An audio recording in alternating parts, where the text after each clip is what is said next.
Hey everyone! Today I'm talking about 5 surprising newborn facts. I have done videos in the last couple weeks about surprising birth and postpartum facts, and then I also did a video on 5 surprising breastfeeding facts. I'll put a link up here, I believe it is, to those videos, and when you're done watching this one, then go and check those ones out as well. Number 1, the first poop is meconium.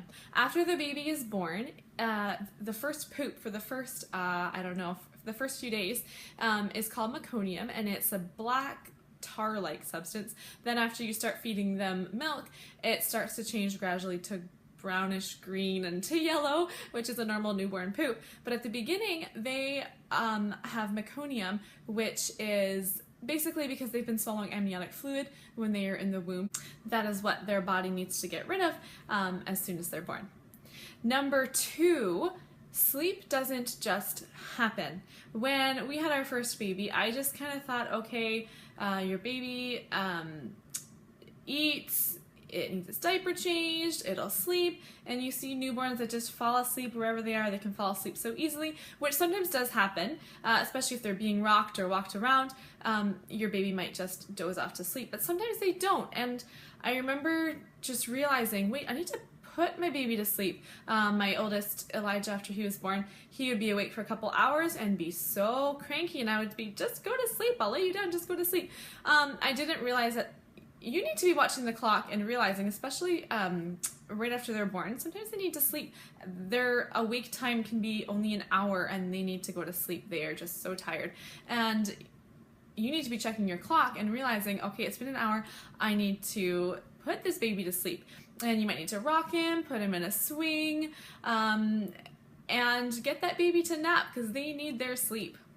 Number 3 goes right along with number 2, and that is being overtired is a real thing.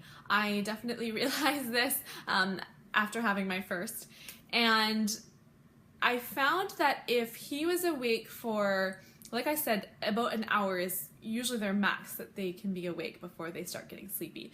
You need to see those cues and put them to try to get them to go to sleep, because for instance with my first, if he was awake for about 2 hours, it would be really hard to get him to sleep. He was just so overtired, and I didn't understand that overtiredness is a real thing. I thought, okay, if they're really tired, then they'll fall asleep, but that doesn't always happen. And if he was awake for 2 hours, it would be so hard to get him to go to sleep. It would be 3 hours, it'd be 4 hours, and he was just so cranky because he was so tired. And the more overtired they are, sometimes the harder it is to get them to go to sleep. So it sounds crazy, but you'll understand when you have a baby how it can be and how being overtired is a real thing.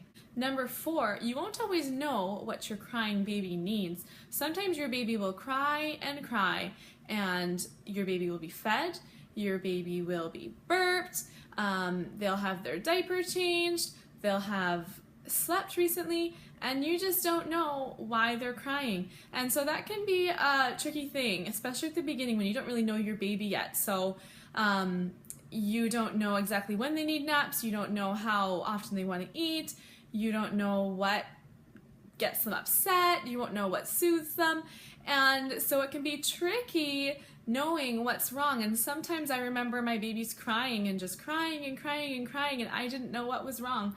And so that can be hard and kind of annoying when you don't know what they need. Sometimes it's just they've done a little tiny poo in their diaper that's bugging them.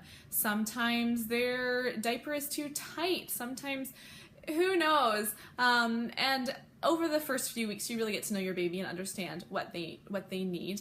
But at the beginning, especially for the first, I always found out what the first 6 weeks can be hard. Sometimes fussy nights. Sometimes they're crying for no reason. Really, you just never figure out. So there can be a lot of crying, but make it through. It will get easier, I promise. Number 5, the responsibility can get overwhelming.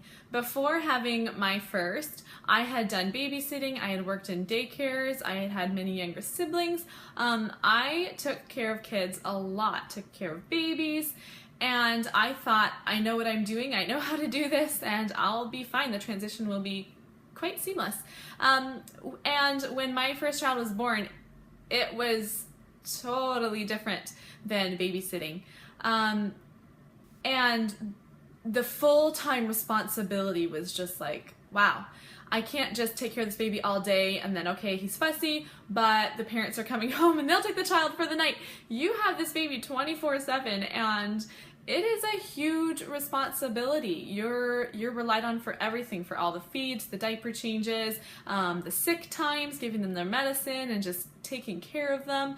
Everywhere you go, you have a baby with you. You can't go anywhere without taking this car seat along, carrying this baby. And it truly is a wonderful thing and such a wonderful blessing to have a little baby, but it is a huge responsibility.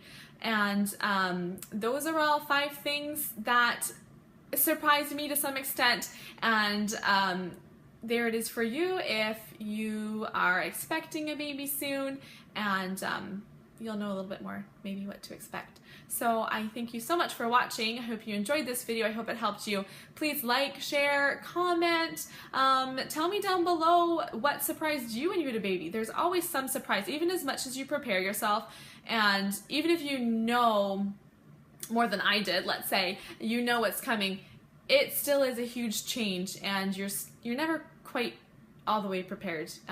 There will be surprises, but you're gonna be great. So thank you for watching, and subscribe so that you'll see my video next week that I post. I will post a video next Monday as well, and I'll see you next time. Bye.